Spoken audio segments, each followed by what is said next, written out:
week 6 is what I'm saying. Are you recording? Get in here, okay. Oh, hello there. How are you doing today? Like we're just stressed.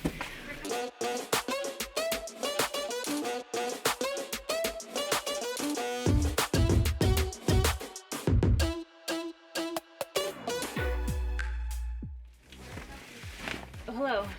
I didn't see you there. Welcome to our warehouse. Today we're gonna take you on a warehouse tour, and we're excited. I feel like I should do the floss now. The floss? Yeah. I think I can still do it. Am I doing it right? Totally. No, I don't think it was. We are at the dock. It's super cute back here. No, it's not super cute. But this is our dock, and we're gonna take you on a journey of like the journey of the hat. So like the hat comes in here from the truck, and then we're gonna show you how we do that. So we have no delivery today, so we're just gonna pretend.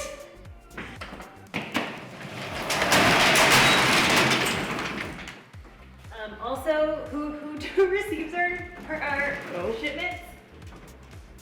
Also, that's Hanukkah and I. So we are like our receiving team. I can only imagine like when the truck drivers pull up and they see us, they're like, oh no. I know. The one time he was like, okay, I got it from here. And I literally stood in the corner and did nothing. I was like, the face went down. but we know what to do. So we have to like pull this thing up so when the truck backs up, one of us has to, I don't even know if we have enough muscle. Clearly not. It's far down and there's snow. No, it's totally jammed today. Well, that's a failure. Anyway, this flap is supposed to come up so that the truck could pull it and then it could come down. But as you can see, it doesn't always. It's not working for us today.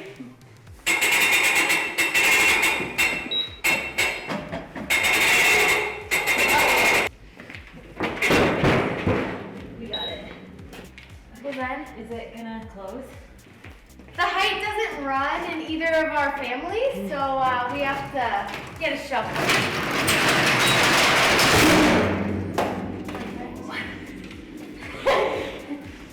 So this is like a shared dock space. We share it with the LCB next door. So it's kind of convenient Sunday. And then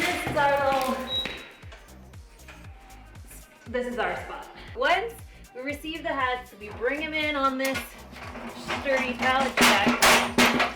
That would be not health and safety. Don't do as I do. Anyways, and then we bring this stuff in here. The last shipment was our biggest shipment ever, and we filled up this whole space. And my parents had to unload that shipment for me. All by themselves. So you were on the phone with me when that came in. I did. I was on the phone with Christine, and I had a few other calls, honestly, that afternoon. The shipment the issue is that like I never know exactly when the shipment is going to come. So because unexpectedly the shipment came, I like needed some help. I just was like, Mom and Dad, can you come help? So this stuff did not come on pallets. We literally had to hand bomb all of these cartons. And my parents were troopers because they filled up and then organized this whole space. And I've got some footage of that, Christine, that I think you can like show my parents just like rocking it. So I've literally filled up and put in as much inventory as we can fill in this space, because last year during the spring we sold out of everything, and that was awful to be sold out like during our busiest season. It was absolutely terrible. So I was like, that is not happening this time, and I feel like I maybe overcommitted slightly. It's just, now we have a lot. It's crazy to think how far we've come in 1 year to have all of this inventory. Literally 1 year ago, I was operating in my basement in a tiny room, and I had like the corner filled, and we thought like that was a lot of inventory. To now have all of this feels crazy. What happens next? Okay, so the hats come in their big master cartons, we call them. And then in each master carton are like sleeves of 12. So we take the sleeve of 12 and then we fill up sort of this holding shelf over here. And my father-in-law used to work in operations, so he helped me sort of design our whole like movement and flow to help it be really efficient. So that was really awesome, and this was his idea. So we stack just like the most popular stuff sort of in the middle, and then we sort it by size and color so that it's all ready to go. So once it's here, we take it over to this table where we do our quality checking of the hats. So the quality checking, I haven't really talked a lot about this. Because our hats come in there so uniquely made from the manufacturer, the manufacturer doesn't have all, like, it's not all worked out 100%. So our defects are higher than industry norm at this point in time, but we are working on solutions to that. But that means that we do need to hand check and quality check each and every hat that comes in. So I think I'm gonna do that for you guys. Switching sides. Did I also strategically put the logo on the same side of my good side? That's smart. Was that thought through? It was absolutely. Okay, so I'm going to take you through the quality checking process. So we take out our sleeve of 12. It's just always fun because there's like always a surprise when we get stuff in from our manufacturer. Like, for instance, they put our warning label like in the wrong spot. So this is going to be fun watching me remove the warning label because my nails are beautiful, but they ain't not functional. So I have to use scissors. No. Okay, so I have to move the warning label to be under the brim because honestly that just looks cuter. So we do that. And then I just take a look at each and every hat and make sure that there are no imperfections, no long threads. We do a nice little lint roll just to make sure that they're nice and beautiful. But I also recommend having one of these like for your own hat, just to keep all the fuzz, because the everyday fit is really nice and soft, but it collects things. Right, so then we just do a test on the magnets, make sure everything's working fine with those. A little bit of looking inside and out, make sure I didn't miss anything, and then that one's beautiful. So ready to go on the shelf, and we simply repeat the process. And then you cry when you get to one that's not ideal. And what do you do when it's not ideal? So we do a few things with the hats that don't make the cut. So we call them our B's or Z's. If they're really bad, it's like it's a Z. If it's okay, it becomes a B. And then we'll probably have another imperfect sale in September. So we will sell them as imperfect fits. But we've also given away a ton of hats to different local charities. Yeah, there's Ray of Hope located in Kitchener who we've given hats to. We've given hats to the London Pregnancy Center. Yeah, so we find a home for them because I refuse to throw them out. I'll just show you one that's not great. So sometimes, like there is a long thread on it, but I'm sure that wasn't it. I think it's these spots. So there's a couple of just little white imperfections on the front of the hat. That's tiny, and likely someone who would buy this in an imperfect sale is gonna be like, oh, that's no big deal. I don't know why anything's wrong with it, but I can't sell this at full price and expect someone, like, the fabric is imperfect, so B. This is an example of a B with the magnets, that the magnets just didn't align properly. And so we get this little gapping effect. But again, it's fairly minor and might not even be that noticeable. So, and sometimes if I like kind of move them around a bit, but this one I can't. So like if you had that on and you had that gapping, like I just wouldn't, again, that's not what it's supposed to be, so B. Okay, and then once they are quality checked and the sticker's in the right spot, then we fill up the extra small, but, oh, this is, I'll just set that there. But normally we would put them up on the shelf to fill it up, but this one is, we good. When we're in the summertime, when we're like hopping, and we need somebody like full-time quality checking to keep up with the order packing, this then becomes super efficient because the person can quality check, and as stuff is getting low, can like fill it right here. And like the design, the height of this table, it's all meant to be really ergonomic so that people can stand here and like work for long periods of time. And it's like, again, my father-in-law and his knowledge about like what is the appropriate working height. So that was all kind of built into why we got this height of table. And that like everything is just within reach. So you're done quality checking, you just put back, you turn, you get what you need, and nothing is like bending, stretching, and then it can just be really quick and efficient as well. But anyway, so then the hats are ready to go on the other side. So quick segue to box making because I kind of skipped over that. So we get our boxes pre-printed from a local company. Go ahead, honey. Because they're packing while I'm doing this. And this is my handwriting that we also have pre-printed on the box. So we have enjoy, and then we like write everybody's name and personalize it on their order, and also have a great day. But we just found that buying these boxes in bulk, oh my goodness. I'm gonna need the lint roller again. Okay, and we're back. So I'll just show them out. Cascades in Guelph is where we get these pre-printed from, and like we order a lot of boxes. Again, to get the very best price. So we ship out most of our hats in these boxes. Which ones do you not ship out in the boxes? We ship out beanies in like a poly mailer bag. Ooh, I should show you one of those. We do use poly mailer bags for our winter hats. So if you order just a winter beanie, then we send it in this. These I get from Eco Enclosed. Eco Enclosed. They're 100% recycled poly mailer bag. So where we can, we're trying to be as environmentally friendly as possible. But I know that like we could probably do better on like our tape and some different things, but we will get there. We will get there. What are you doing? Making the box. I'm sorry, is that not what you wanted me to say?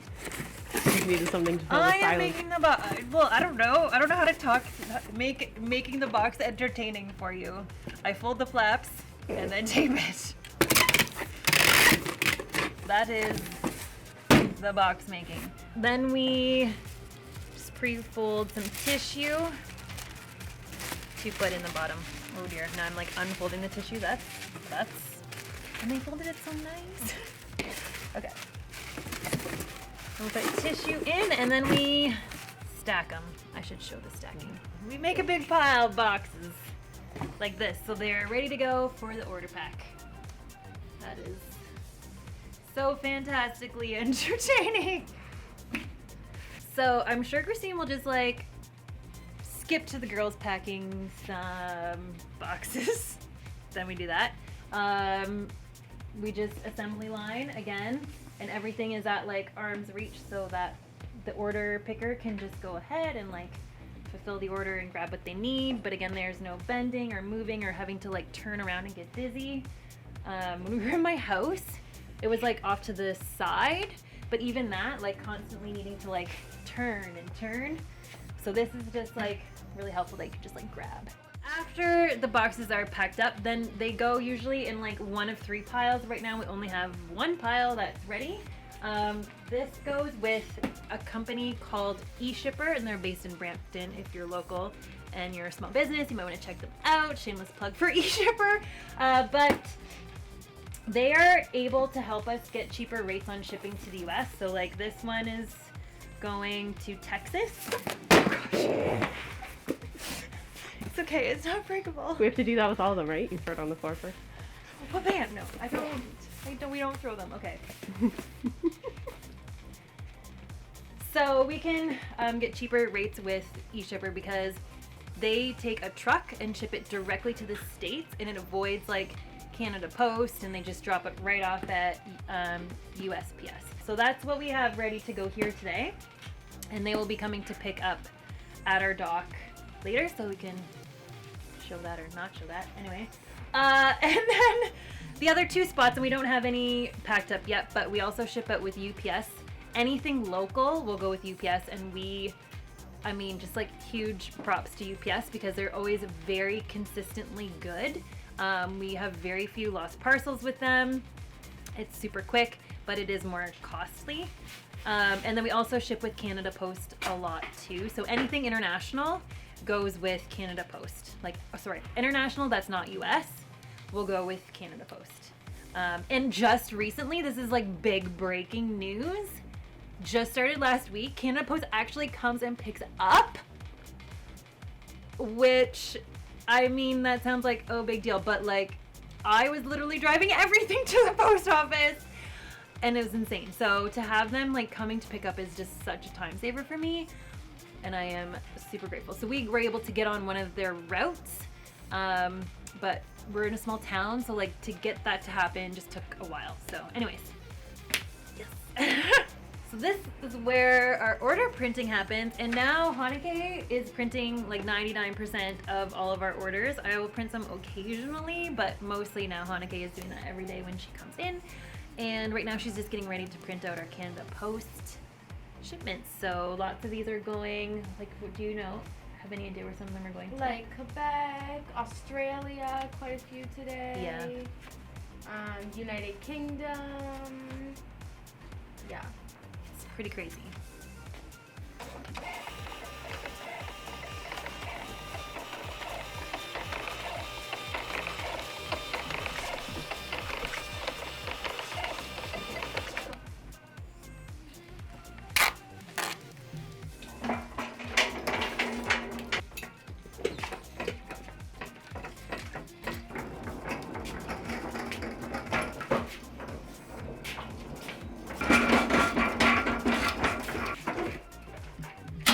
For the truck.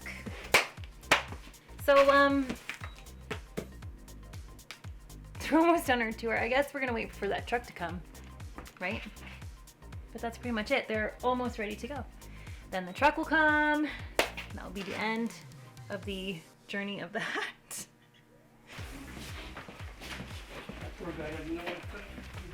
I'm currently putting the bill of lading in, just tucking it inside here.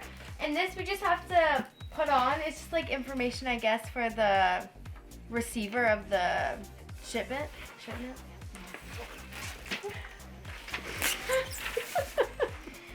You're going to their homes. It's just like, it never ceases to amaze me, like how this process of seeing a product that I actually created, like going to someone, like it's a very surreal moment each and every time. So thank you. Now we gotta pump up the pallet jack.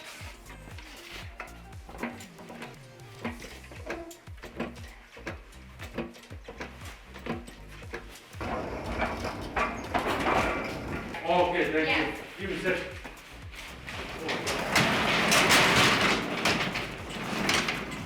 Oh, no. Nice, Okay.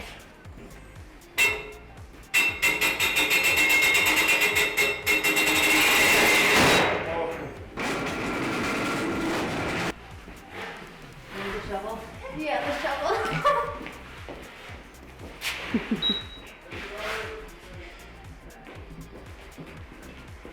Breathing. Life going. Thank you so much for watching today's Ponyback YouTube episode. Make sure you like and subscribe to this video, and let me know if you have any questions about anything that you saw here today. Happy to answer in the comments. Thanks, guys. My eyelash is like stuck.